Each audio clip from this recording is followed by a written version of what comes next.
Takeover Tour recap on the Purple Rain podcast, and it's crazy how we are now halfway through the tour. 8 stops down and 8 still to go.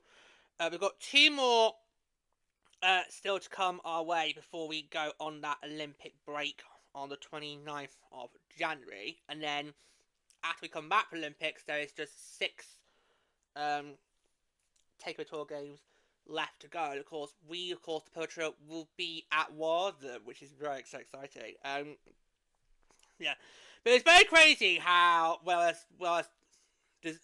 how we noticed that this second quarter of the Takeover Tour is going to go by really quick because it happened across 2 weekends. You know, we had Hamilton and Detroit last weekend, and then this week this week has just gone. We've had Quebec and Halifax. So, yeah, crazy.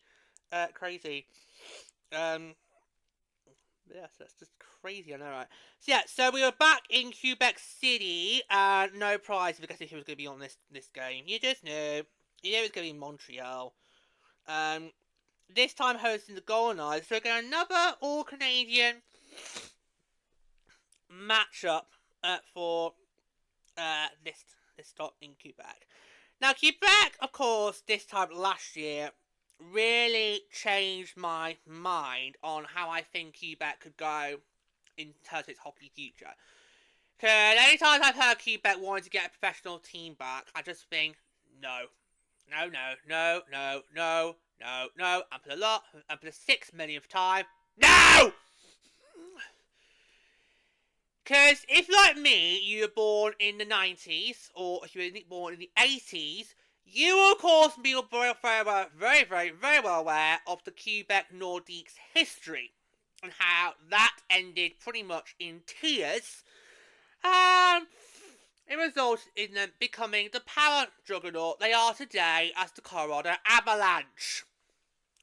Speaking of which, Bernie, you are pissing me off with those jerseys this year. I'm saying I'm going to get out of my system now because I want to be 1990 in Denver, okay? But I do not like what the Avalanche have done with those Nordic jerseys this year. It's pissing me off. Thank God I'm not Canadians, but otherwise blood would have been spilt. Anyway, yeah. But then, obviously, last year's Takeover Tour game Quebec happens. I was quite impressed with it. And then, obviously, later in the year, we had it announced that Quebec was going to be hosting the 2027 Women's World Championships, and I started to think, right, well, if serious organisations think Quebec is a perfect choice to host events like this, maybe I'm looking at it all wrong. And Quebec is actually up there in my candidates for expansion. It's a massive list, okay, and Quebec is up there, but given how the league's only really given Quebec 1 game, I wonder how far they are, and also given their close proximity to the Victoire, I wonder how far they are on the league's pecking order in terms of expansion. Just like I think how Hamilton's very close to Toronto might scupper Hamilton's chances to get a team, but Hamilton will be so good because that's another primary tenant. Anyway, we'll see. Yeah, so you're up there, Quebec. You and Hamilton, you're up there on my list, along with Denver, Alberta, and, well, Chicago. You're still up there for now, but if you don't impress me in March, I'm going to take you off it and replace you with somebody else. Maybe I'll place you with Ducky. You know he's not been given a takeover tour game. Oh, God, the PHL goes high. That would be brilliant, because you could have people literally advertising it in Disneyland. Anyway, yeah. Now, this game kind of felt a bit like last year's game. It was kind of a bit sort of it was very tightly fought. It was a very tightly fought contest, but we didn't really get that much action, did we? Because it ended up being just like a 1-0 result. So, But we see a lot of the games we had this past week have been very like back and forth, and Pluto mentioned it before we started watching our game against Seattle live. He did say, just before the stream started, he was saying like, I really hope we get a lot of action today, because so far what we've seen so far has been quite slow. But yeah. But Halifax didn't disappoint. Our game against Seattle didn't disappoint, but this one time in that department, it was kind of a bit dull. It was a bit of a snooze fest. So, but we'll get straight to it. So, Desbians shuts out Goldeneyes in Quebec City to lead Victoire to narrow 1-0 win. The PWHL returned to Quebec City for its second ever game with the home team Montreal Victoire once again taking the win by a 1-goal margin as they defeat the Vancouver Goldeneyes 1-0 Sunday afternoon at the DoorDash PWHL Takeover Tour. Which featured Team Canada's veteran goaltending duo Aaron Desbiens, known as Mashmeyer, who put on a show at both ends of the ice for the 14,624 fans at Centre Videotron, each facing 26 shots with just 1 goal allowed. Rookie Nicole Gosling made her first career goal, a special one, with the game winner as the only scorer at 12:17 into the second period, when her shot from the blue line bounced past Mashmeyer. It was actually a bit of a bizarre goal, but as they all say, it doesn't matter how they go as long as they do go in. Vancouver had its best chance to come back when Abby Roque was assessed a 5-minute major penalty, 4:06 into the third, but could not capitalise as the player advantage was erased 2.8 into the major after an Abby Roque high sticking call. Yeah, I just didn't like. I think Vancouver. I did not like this. I mean, you give it a 5, and what's worse is right. You get a 5-minute major penalty. This is your opportunity. You can score as many goals as you like. You don't even have to worry about the jailbreak rule, because obviously Vancouver, you haven't figured it out yet. The jailbreak goal does not apply on major penalties or 4-on-4. It only applies on a minor penalty. So you could have scored as many goals as you like and not have to worry about Montreal scoring to them what would kill the penalty. So the fact that Abby Roque, who draws the penalty, to get you that 5 major, then takes one of herself, erasing the rest of your power play. That's really bad. When you're up against a team like Montreal, who's got literally one of the best netminders in the business right now. I mean, she's the reigning goaltender of the year, okay, and has just recently been named to Team Canada and will be Team Canada starting in Milan. You've got to make the most of these opportunities, okay? You can't keep doing that. Again, and just add this to the list of mistakes that Vancouver are making that resulted in them being from a pre-season World Cup favourite to basically now bottom of the pack and very well likely could go for the goal plan. So, their mistakes are more noticeable than Seattle's, by the way. So I'm not saying Seattle's perfect too, but Vancouver, your mistakes are more visible to the naked eye. We all know how bad my eyes are. But they're more visible to the naked eye than Seattle's are. And yet both these two teams are tied on the same amount of points. Oh, dear. Vancouver has a week off. Oh, they need it. Before making one more stop on this 6-game road trip when they visit Toronto's Scotiabank on Saturday for the Battle on Bay Street, which is not a Takeover Tour, by the way. It's not a Takeover Tour game. It's a neutral site game. Get your stats right. You got the broadcasting team. Meanwhile, Montreal returns home to face Ottawa on Tuesday. We'll go to the quotes now. We're starting with Victoire rookie defender Nicole Gosling on scoring her first goal. I knew that was going to come eventually. Obviously, you'd like for it to come as soon as possible, but it's something that I've been striving for since the first game. I'm still adjusting to the game and the way it's played here, so I'm just happy now to finally get that off my back. We're also going to hear from Montreal's head coach Corey Cheveray. We're going to hear next on goaltender Abby Roque performance. From a coach's standpoint, it felt like nothing was getting by her tonight. She felt very calm and composed. She is very calm under pressure, and even in the moments like the 5-minute penalty and the 6-on-5 at the end, I felt like nothing was going to go past that red line. I love to see a game like that because on a lot of nights she produces those types of performances, but maybe doesn't get that shutout result that she deserves, and so I was really happy for her, and her teammates were happy for her. Sticking with head coach, we're now going to hear from Vancouver's head coach Brian Adolowski on playing in Quebec City against Montreal. Overall, while the crowd was unbelievable, that was pretty awesome.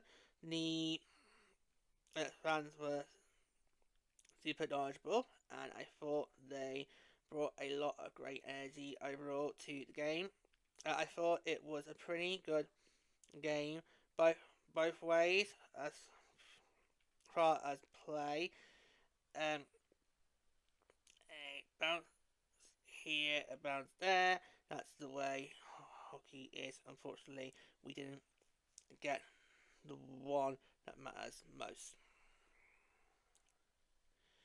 And finally, we're going to hear from Goldeneyes goaltender Emmett Matchmeyer on playing opposite Team Canada teammate Anne Desbiens. We faced each other more times throughout our career, and we've played alongside each other many times as well. She's an incredible goalie. It's pretty obvious, but I think we have some pretty good battles out there, and it's always a lot of fun playing against her. Now going on to the notables, and I'll come back with some thoughts from Quebec at the end. Taking that attendance, because I do want to point that out, because some people online weren't too impressed by that. I don't know. And it was journalists as well, by the way, so they can get stuffed. That's a pretty good number for a Sunday afternoon. Well, they could be busy, I don't know what, having their Sunday roasts? I don't know. Anyway, here's the notables. The 2025-26 PWHL Takeover Tour has completed 8 of the 16 scheduled games, and every game at the midway mark has been decided by 1 goal. Lady actually put this out last week. Right after the conclusion of Hamilton and Detroit. So, and she pointed out, and she was like, "You need to try getting it in the recaps last." So yeah, she put out, and it still carried on. The trend has continued.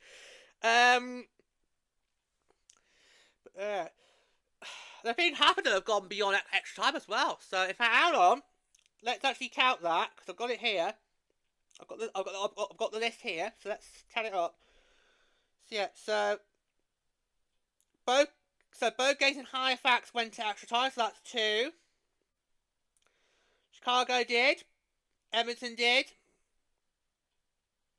And Hamilton did. So 5 of the 8 games played in this first half have all required extra hockey. Incredible. Incredible. So this was the first time in 10 games this season that the Victoire have played with a completely healthy lineup. We'll see if that does you any favours, Victoire. We'll see if that does you any favours.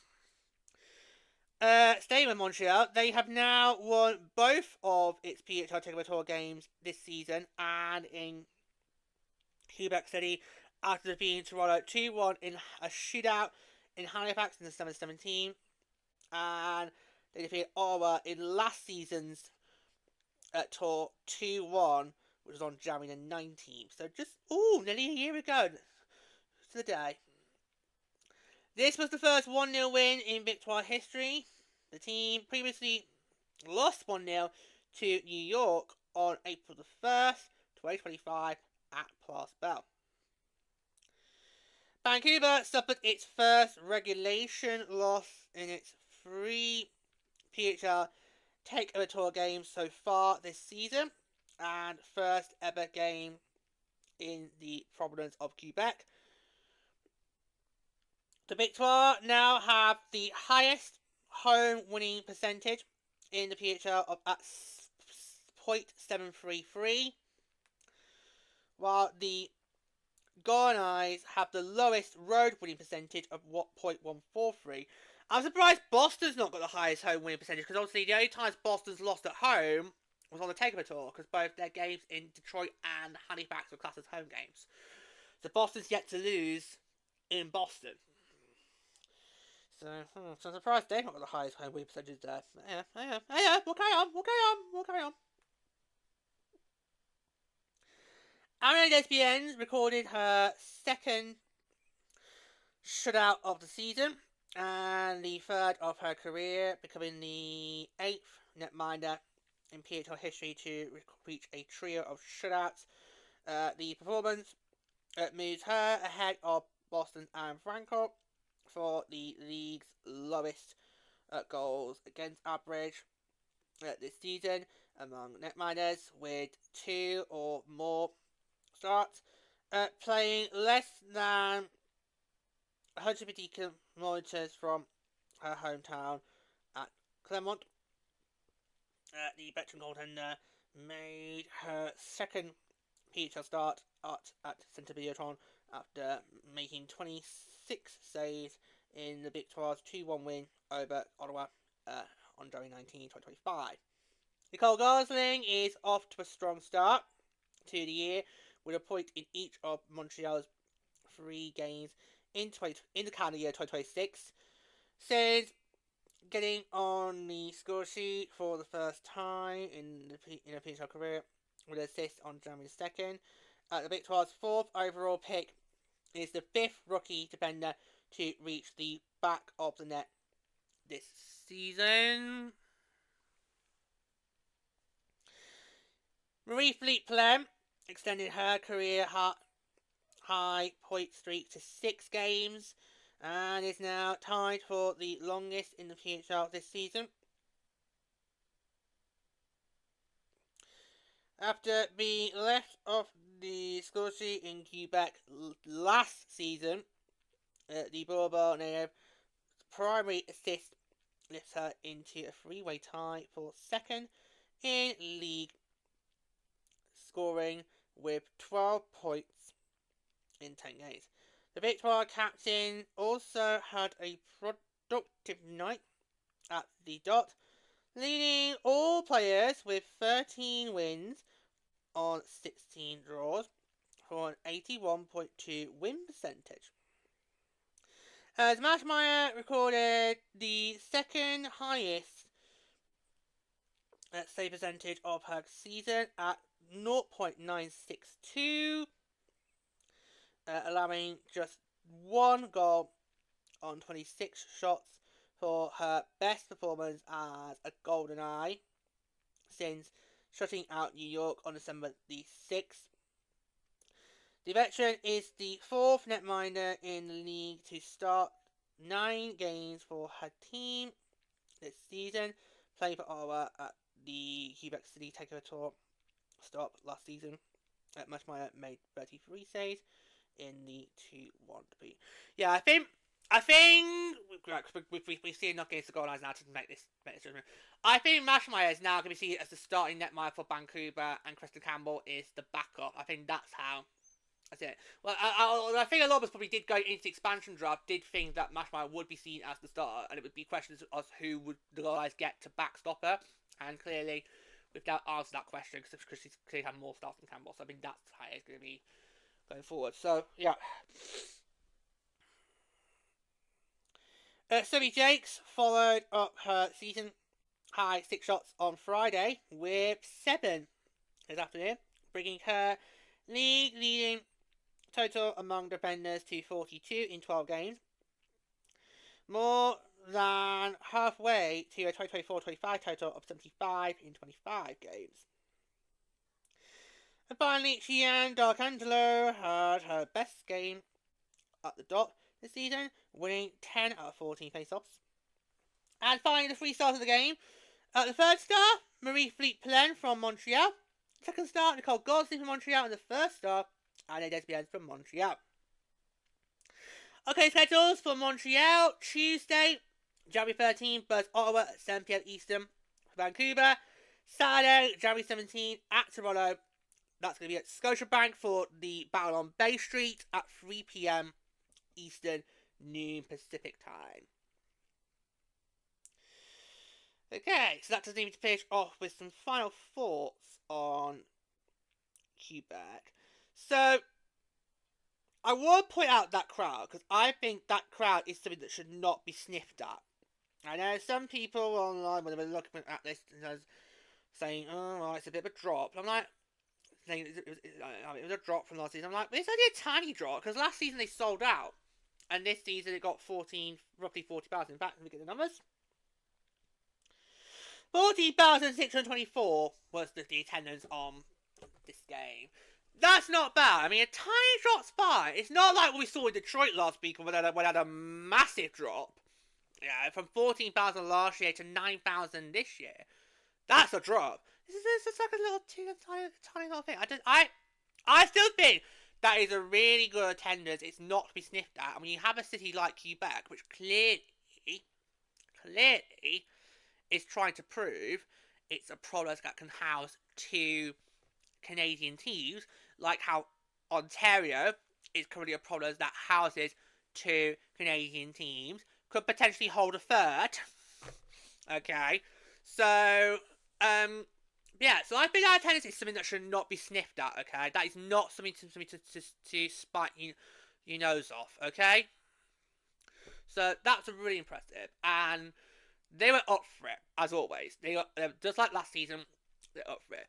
I just would have liked Quebec to have been treated to a more action-packed game, because they've had 2 close games which hadn't really seen that much action. So, if, say, you were to go back to Quebec again, so say Quebec misses our expansion this time round, and they go back the next season, I would like to see a more exciting game. Maybe pit them against Boston. Okay? Because if you're going to pit them against an American team, you may as well go with Boston. There you go, that'll guarantee you an overtime. We know how much those 2 teams love going to overtime, don't we? So watch out, TD Garden, in April when those 2 come to play. Oh god, am I doing a Becky Keller? Yeah, so Quebec, I think, has now hosted 2 incredible games. They've put on 2 great shows, and their attendance has been consistent in all games they've hosted so far. Unlike Detroit. Everyone's saying Detroit, it should be a ready-to-go market. Yeah, well, find me an arena that will host this venue. So find an arena that can be a worthy venue to host it in, and we'll talk. Because that's all Detroit needs. All Detroit needs is an arena, and then we can talk. But Quebec, I feel, Because we keep trying to think of both ready to go markets. Its question is who's more ready, and I think it's maybe Quebec is more ready than, say, Detroit is. But yeah, it's like I say, it's all a question about which markets do the league think are the right markets, and that's who the league will go with. Because I've been saying it time and time again, I don't want any markets to come into the league. I want the right markets. And like I say, if Quebec is believed by the league to be the right market, then who am I to say, no, you can't have a team, okay? So it's all a question about which are the right markets, which deserve to come in the league, and who does not. So, yeah, so Quebec, on both occasions, have done really, really, really well, and I'm really pleased with them, really impressed with them, and it's very exciting to see the next sort of couple of months are going to be really exciting, because obviously Quebec is going to be hosting the World Championships in 2027, so that's going to be really, really, really exciting. Obviously, we don't know when we're going to get New Zealand expansion, because we're all expecting it to happen again this season.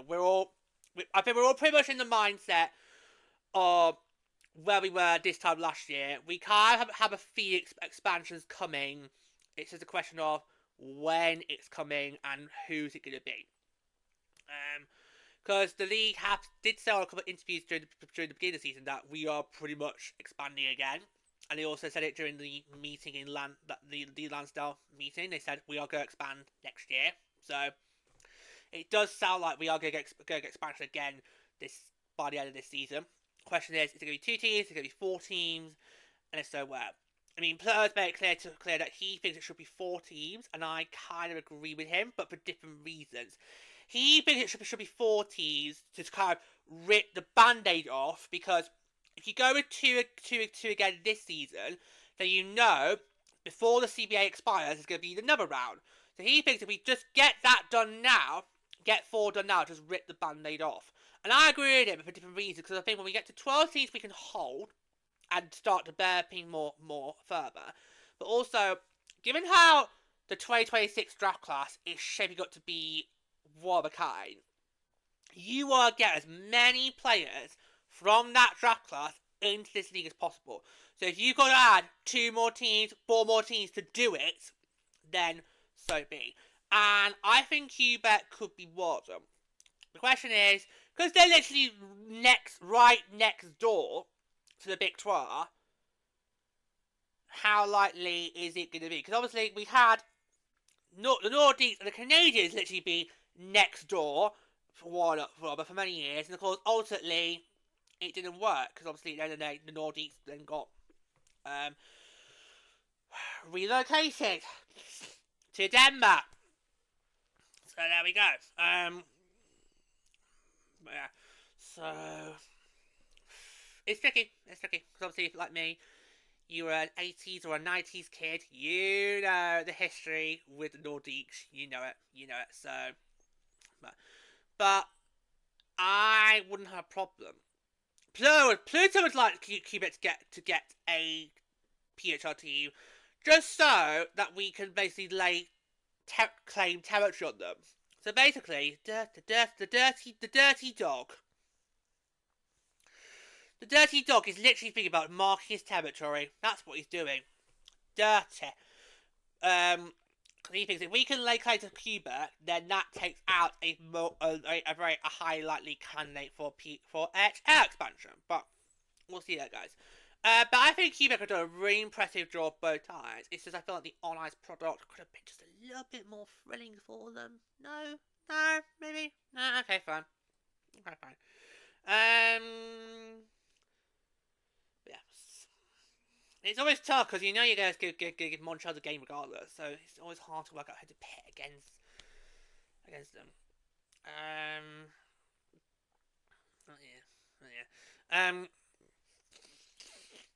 So I think that major penalty was pretty much the only excitement, apart from Nicole Gosling's goal, was the excitement we had in the game. And then of course it's stifled because Vancouver then took a penalty themselves. Oh dear. Anyway, right, so the next stop is very exciting because we are going to DC. We are going to the nation's capital, which on January the 18th. We're going to be in the nation's capital. We're going to be in Washington, D.C. And tickets have been selling out very, very well. Obviously, this season, the tour hasn't, in the American cities, it hasn't really been selling as well as it did, this time last year. But Washington has really thrown the cat among the pigeons. And I'm going to talk more about this next week when we come back to record the recap for that game in Washington. So I'm going to focus more on that this time next week. But Washington could potentially, if we're trying to find 4 stable, strong markets, Washington might throw the cat among the pigeons. So watch out for this, okay? So yeah, but Washington is selling out fast. So if you haven't got a ticket yet, you're thinking about it, then I would probably get your skates on now, because I don't think there's not many left. That's going to be exciting. So it's Montreal, New York. Can I just check who is the designated home team for that game? Let's see. Who is it going to be?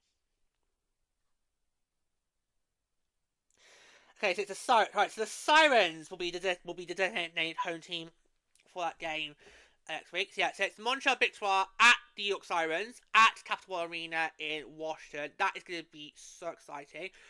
I am aware Washington does have a very rich women's hockey history, so that's really good. It's not like with Dallas and Winnipeg. I'm thinking Washington. No, that's all fine. It's all good. Yeah. In fact, I think Winnipeg's the first Takeover Tour game when we come back from our trip. Yes, it is. Yes, it is. Yeah. So I think Washington is going to be really, really exciting because the nation's capital has done really well in selling tickets. I don't know what they've done, but clearly Chicago needs to take note, because the fact Washington's managed to sell out quite well is really good. So we are on track for a very decent crowd at Washington. Could it rival Hamilton? I don't know, because I remember saying this time last week that I think Quebec might top Hamilton, overtake Hamilton in terms of the attendance standings. But oh no, Hamilton's still there. So we'll see if Washington will rival that this time next week. The Eastern Cities seem to be taking over the attendance records this year compared to last year. It was the West Coast cities, but we've not been to Denver yet. So Denver can make up lost ground. Of course, Calgary also expect will do well. Of course, Edmonton's still got a second Takeover Tour game as well to host, so that could change as well. Yeah, but me and Lady, we are really excited for Washington because we both are aware of Washington's hockey history, and that's going to be really exciting. So I was hoping at least one of the American cities can try and fill out a venue, because the Americans let us down this year. They let us down. It's Canadians that are really pulling up the road, bringing it up the rear, but there's only so many Canadian cities we can go for teams, so anyway. But so Washington next week, and then the week after that is Detroit. So not Detroit, it's Denver. Oh my god, sorry, I'm so exhausted after last night, because literally last night, because our game against Seattle was sandwiched in between these Takeover Tour games, we had to watch these Takeover Tour games on delay, so it was very late before we got to our beds. So I am still very much exhausted. So I've been tripping up. I did it with the Hyperbox episode, which I'm doing again now. So got Denver coming up after the following weekend, and then Detroit will be after Denver's done there too. It's Detroit and Chicago, who will then have other stops again, return stops, and then Edmonton. So yeah, so Yep, so we've got Washington coming up this weekend, and then next weekend is going to be Denver, and then that's the pause for the Takeover Tour until after the Olympics. And the first Takeover Tour game after the Olympics is when we will be there live in Denver. So it's all coming up nicely.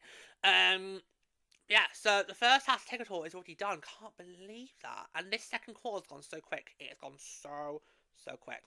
So I think the fact that this third quarter's got an Olympic break sandwiched in between is quite good, because the second quarter's just whizzed by. So the fact we've got this break coming up, it's gonna be good. Yeah. So Washington next week. So yeah. So so Quebec, amazing as always. They did proud, and that attendance is absolutely amazing. It's something that should not be sniffed at. I'm really proud of you for that. So thank you so much, Quebec. Next up, Washington DC.